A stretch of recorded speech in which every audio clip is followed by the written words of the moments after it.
Shadrach and Enzo.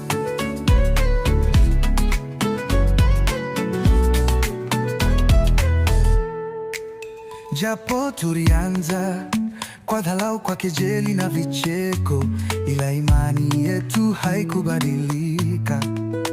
Tunaendelea na safari, tunapiga moyo konde, ipo siku watashangaa. Imani yetu si potofu, si ya kawaida, ili itishwe na wanadamu. Moyo yetu imekoma kwa imani tulionayo, na nafsi zimerevuka kwa damu yake Yesu.